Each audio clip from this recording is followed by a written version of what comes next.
Hello guys, welcome everyone. आज से हम न्यूक्लियर फिजिक्स स्टार्ट करेंगे। मैं सीक्वेंस में टॉपिक वाइज थ्योरी और न्यूमेरिकल दोनों लेते हुए आपकी न्यूक्लियर फिजिक्स कंप्लीट कर लूँगी नेट के अकॉर्डिंग। ओके, तो आज से हम न्यूक्लियर बेसिक्स जो बेसिक्स है हमारे न्यूक्लियर के वो स्टार्ट करेंगे। ओके गाइस, तो प्लीज़ आप लोग चैनल को ज़्यादा से ज़्यादा शेयर करें ताकि जो भी लोग इंटरेस्टेड कैंडिडेट्स हैं उन तक ये पहुंच सके और वो लोग आसानी से इसका बेनिफिट ले सकें। ओके गाइस, और एक और चीज़ है कि आप लोग प्लीज़ अपना ईयरफोन और कॉपी पेन साथ में लेके बैठे ताकि जो भी आपको नोट करने लायक चीज़ लगे वो नोट करते चले, अपने नोट्स बनाते चले। जब हम न्यूमेरिकल्स वगैरह करेंगे तो न्यूमेरिकल्स भी साथ साथ करते चलें ताकि आप लोग की प्रैक्टिस होती रहे, क्योंकि केवल सुनने से आप जानते हैं अच्छे से, जब तक पेन नहीं चलेगा तब तक सिलेक्शन नहीं हो पाएगा। ओके गाइस, तो न्यूक्लियर फिजिक्स के बेसिक्स स्टार्ट करते हैं आज हमको पता है कोई भी एटम हो,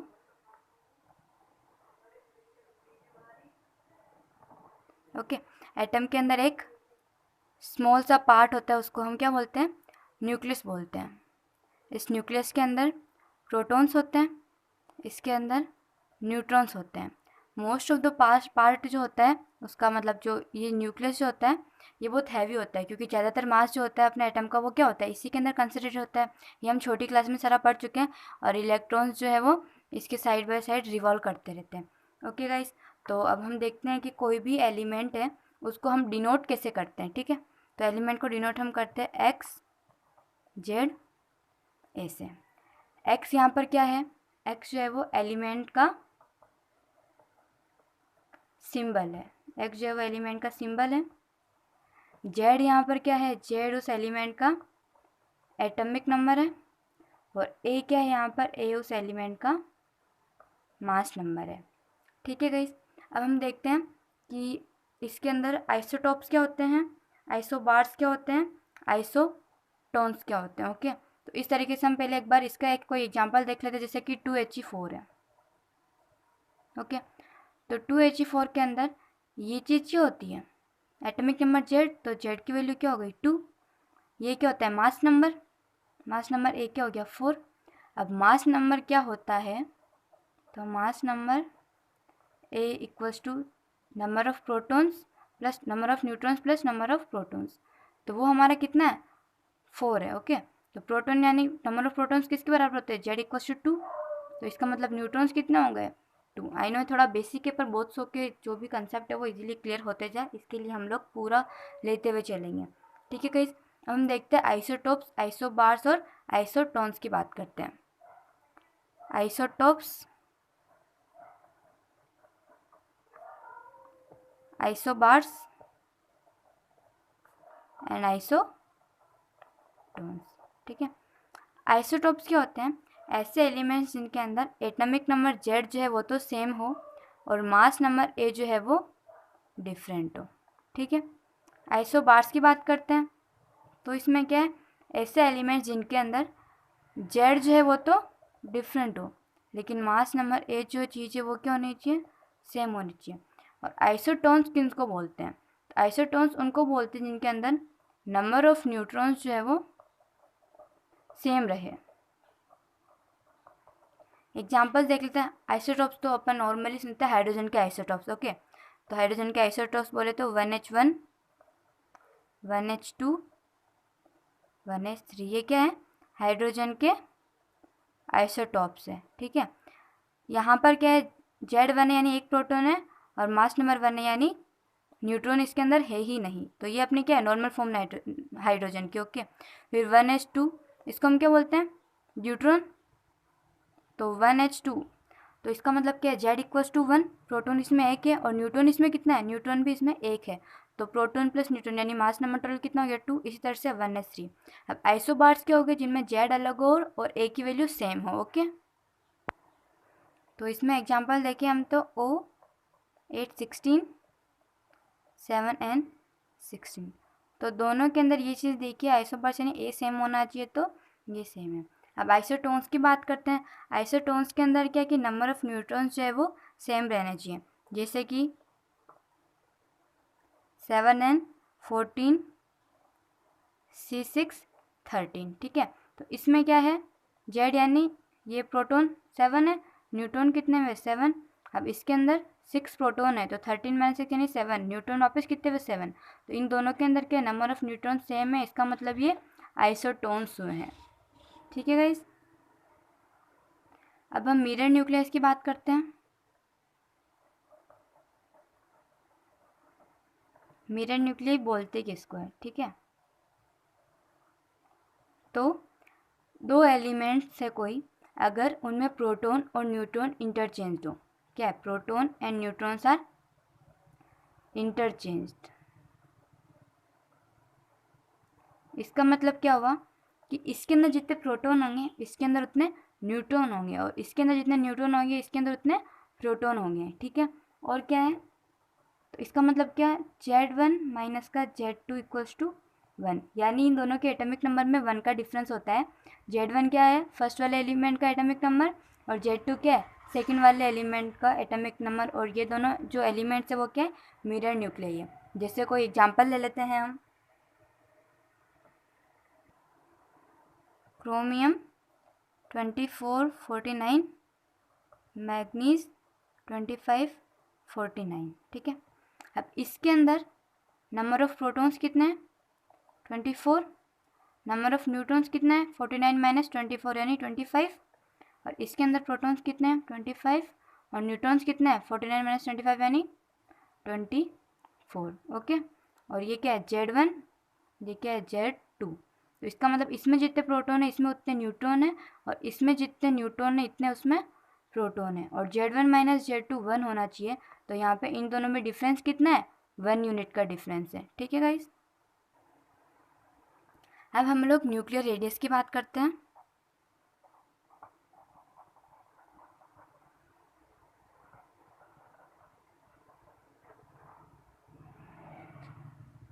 ठीक है, तो हम लोग को पता है कि रो एम, जिसको हम क्या बोलते हैं, मास डेंसिटी ऑफ न्यूक्लियस, क्या बोलते हैं, मास डेंसिटी ऑफ न्यूक्लियस, ये ऑलमोस्ट कांस्टेंट रहती है। यानी इसको हम क्या लिख सकते हैं, मास number A divided by volume, जो नियरली क्या होती है, कांस्टेंट होती है। ये नियरली कांस्टेंट होती है, इसका मतलब क्या हो गया कि वॉल्यूम वी जो है वो प्रोपोर्शनल होगी मास नंबर ए के। अब हम देखते हैं कि कोई स्फेयर है, उसकी वॉल्यूम कितनी होती है 4/3 पाई आर क्यूब, यानी इसका मतलब क्या हो जाएगा 4/3 पाई आर क्यूब जो है वो ए के प्रोपोर्शनल है। इसका मतलब R cube is proportional to A, this simplifies that R किसके प्रोपोर्शनल होगा, ए की पावर 1/3 के। तो R equals to R naught A की पावर 1/3, यहाँ पर आर नोट क्या है, प्रोपोर्शनलिटी कांस्टेंट है, ठीक है। इसकी वैल्यू क्या होती है 1.2 फर्मी, फर्मी यानी 10⁻⁻15 मीटर। तो 1.2 इंटू 10⁻⁻15 मीटर, ए हमारा मास नंबर है, और आर हमारा क्या है, न्यूक्लियस की रेडियस है। तो न्यूक्लियर रेडियस यानी न्यूक्लियर की साइज़ की हमने बात कर लिया।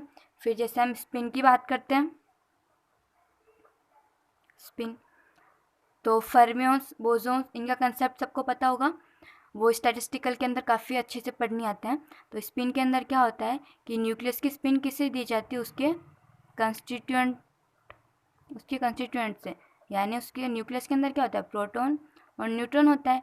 तो इन लोगों की जो रिजल्टेंट स्पिन होती है ना, उससे हम स्पिन देते हैं न्यूक्लियाई की, ठीक है।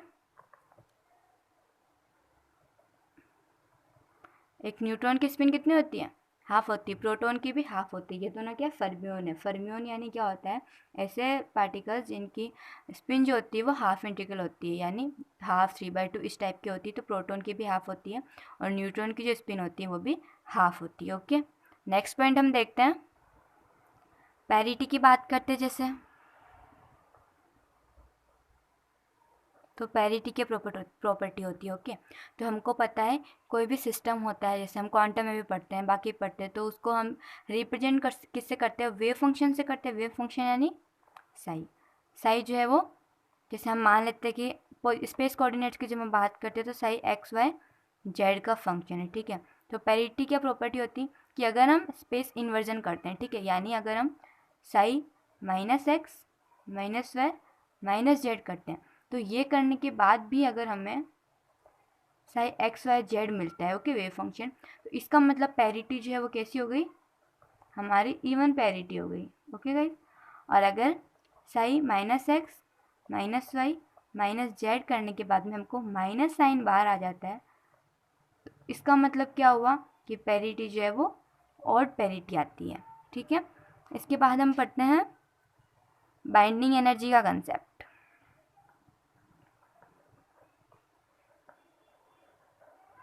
हमारा जो क्वेश्चंस की बात करते हैं ना अगर हम, तो अभी हमने जो पढ़ा था मिरर न्यूक्लियाई, राइट। ये जो मिरर न्यूक्लियाई हमने पढ़ा था, इससे हमारा ये सब तो बेसिक्स हैं।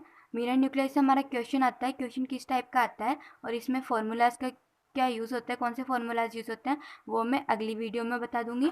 और इसी तरह से क्वेश्चन बनता है बाइंडिंग एनर्जी के कंसेप्ट से, ठीक है। बाइंडिंग एनर्जी में एनर्जी रिलीज वगैरह इनका कंसेप्ट आता है, तो वो भी हम उसके जो क्वेश्चन और फॉर्मूलाज है वो हम अगली क्लास में डिस्कस करेंगे। अभी हम लोग जो बेसिक कंसेप्ट वगैरह होते हैं जो हमको न्यूक्लियस स्टार्ट करने से पहले पढ़ने चाहिए, उनका बेसिक नॉलेज लेते चल रहे, ठीक है गाइस।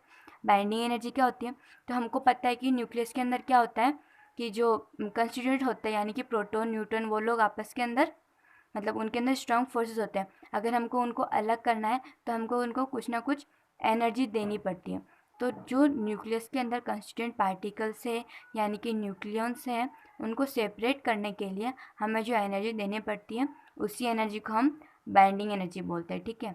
अब आइंस्टाइन की जो एनर्जी इक्विवेलेंस है उससे बाइंडिंग एनर्जी ई बी क्या हो जाती है, डेल्टा एम सी स्क्वायर। अब यहाँ पर डेल्टा एम क्या है, डेल्टा एम को हम बोलते हैं मास डिफेक्ट। अब मास डिफेक्ट क्या होता है, ठीक है। तो जो हमारा एटम है उसके अंदर जो कंस्टिट्यूएंट पार्टिकल्स है, प्रोटॉन न्यूट्रॉन्स, ठीक है, उनका जो मास होता है वो माइनस जो एटम का मास होता है वो, उनका जो बीच का डिफरेंस होता है यानी कंस्टिट्यूएंट्स के मास का टोटल जो होता है वो, और हमारा जो एटम है उसका जो मास है, उन दोनों के बीच में जो डिफरेंस होता है उसको हम मास डिफेक्ट बोलते हैं, ठीक है। जैसे अगर मैं डेल्टा एम को लिखूं अच्छे से, तो डेल्टा एम क्या हो जाएगा हमारा, Z times of mass of proton.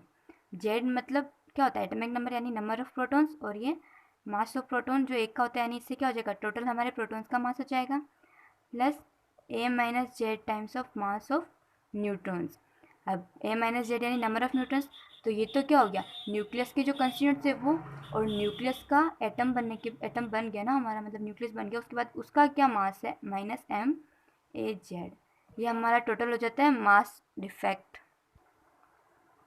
तो अगर हम इस डेल्टा मास डिफेक्ट को ई बी के अंदर रख देते तो हमको बाइंडिंग एनर्जी, तो न्यूक्लियर फोर्सेस की प्रॉपर्टीज़ की बात करते हैं हम।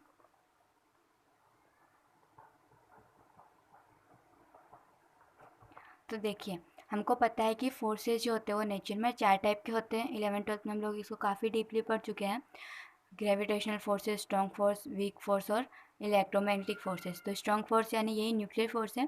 तो देखिए न्यूक्लियस है कोई, न्यूक्लियस के अंदर क्या होता है, प्रोटॉन न्यूट्रॉन, और बहुत सारे कुछ प्रोटॉन्स कुछ न्यूट्रॉन्स होते हैं ना। तो इसका मतलब प्रोटॉन्स के ऊपर क्या पॉजिटिव चार्ज है, तो एक प्रोटॉन दूसरे प्रोटॉन को रिपेल करना चाहिए यानी कि ये एक दूसरे से दूर हो जाने चाहिए। लेकिन हम देखते हैं कि ये तो बहुत स्ट्रॉन्ग अट्रैक्टिव फोर्स होता है इनके बीच में, तो इसका रीज़न क्या है, न्यूक्लियर फोर्सेस। तो न्यूक्लियर फोर्स एक ऐसा फोर्स होता है जो इन प्रोटॉन्स को न्यूट्रॉन से, न्यूट्रॉन्स को प्रोटॉन से, प्रोटॉन प्रोटॉन को न्यूट्रॉन, न्यूट्रॉन को इन सबको बाइंड करके रखता है। यानी न्यूक्लियर फोर्स जो होता है वो प्रोटॉन प्रोटॉन, न्यूट्रॉन का मतलब प्रोटॉन का न्यूट्रॉन के साथ में, इन सब के बीच में आपस में ये सारे हैं ना न्यूक्लियस, इनके बीच में जो फोर्स होता है वो ये वाला फोर्स होता है। अब इनकी प्रॉपर्टीज़ क्या होती है तो हम लोग ज़्यादा डीप में नहीं जाएंगे, हमें मेन नेट के क्वेश्चंस निकालने हैं। तो थोड़ा सा आज बेसिक्स लेके फिर कल से हम क्वेश्चंस के अकॉर्डिंग करते जाएंगे, और उनमें जहाँ जहाँ कंसेप्ट आएगा कोई यूज़फुल तो उसको लेते जाएंगे, बाकी थ्योरी न्यूमेरिकल का चलता रहेगा। तो प्रॉपर्टीज़ कौन कौन सी होती है वो हम देख लेते हैं। तो पहली प्रॉपर्टी हम लिखते हैं कि ये क्या होता है, शॉर्ट रेंज फोर्सेज होते हैं, ठीक है, short range forces. Short range होते हैं, इसका मतलब क्या है कि न्यूक्लियस की रेंज क्या होती है, फर्मी ऑर्डर की होती है, तो न्यूक्लियस की रेंज के अंदर ही ऐसा होगा कि प्रोटॉन प्रोटॉन आपस में अट्रैक्ट करेंगे, प्रोटॉन न्यूट्रॉन न्यूट्रॉन न्यूट्रॉन, ये सारे न्यूट्रॉन न्यूट्रॉन ना, ये सारे आपस में एक दूसरे को अट्रैक्ट करेंगे, और जैसे ही इसके बाहर जाएंगे तो उनके ऊपर क्या होगा, कूलाम का रिपल्शन लगने लग जाएगा और प्रोटॉन प्रोटॉन आपस में दूर हो जाएंगे, यानी ये क्या होते हैं, शॉर्ट रेंज फोर्सेस होते हैं। दूसरी प्रॉपर्टी हम इनकी देखें तो ये चार्ज इंडिपेंडेंट होते हैं। गेट वगैरह होते हैं ना, उनमें इस टाइप के क्वेश्चन कभी कभी पूछ लेते हैं। सेकंड पॉइंट क्या है कि ये चार्ज इंडिपेंडेंट होते हैं, यानी चार्ज पर डिपेंड नहीं करते हैं, यानी प्रोटॉन और प्रोटॉन के बीच में भी लगेंगे और प्रोटॉन और न्यूट्रॉन के बीच में भी लगेंगे, और इवन दो न्यूट्रॉन्स के बीच में भी लगेंगे। थर्ड प्रॉपर्टी हम इनकी देखें तो ये स्ट्रॉन्गेस्ट होते हैं। हमको पता है कि हम जब वो क्लासिफिकेशन करते हैं तो उसमें हम क्या करते हैं, इनको स्ट्रॉन्ग फोर्स के नाम से जानते हैं, ठीक है। फिर है कि ये फोर्सेस सेचुरेटेड होते हैं। न्यूक्लियर डेंसिटी का जैसे हमने कंसेप्ट देखा था, कांस्टेंट होती है उन सब रीजन से। सैचुरेटेड के बाद में अगली प्रॉपर्टी हम देखें तो ये स्पिन डिपेंडेंट होते हैं, यानी स्पिन के ऊपर डिपेंड करते हैं, और वेलोसिटी डिपेंडेंट होते हैं, वेलोसिटी पर ये डिपेंड करते हैं। इनमें नॉन सेंट्रल पार्ट होता है, यानी इनके अंदर क्या होता है, टेंसर कंपोनेंट भी होता है। आप लोग एमएससी में इसको काफ़ी अच्छे से पढ़ चुके होते हैं, और अगर नहीं भी इतना मतलब नॉर्मली वैसे मैंने सबके बारे में बता दिया है। इसमें नॉन सेंट्रल पार्ट होता है, सेंट्रल नॉन सेंट्रल, वो हम क्लासिकल में भी काफ़ी अच्छे से पढ़ते हैं, और बाकी ज़्यादा कंसेप्ट में हम डीप जाएंगे नहीं इनके अंदर, हमें न्यूमेरिकल्स पे मेन फोकस रहेगा हमारा, ठीक है गाइस। तो ये हमारे न्यूक्लियर के सारे बेसिक्स थे। अब नेक्स्ट वीडियो के अंदर हम इनसे रिलेटेड क्वेश्चंस करेंगे, ठीक है। Thank you for watching and keep supporting and sharing, thank you.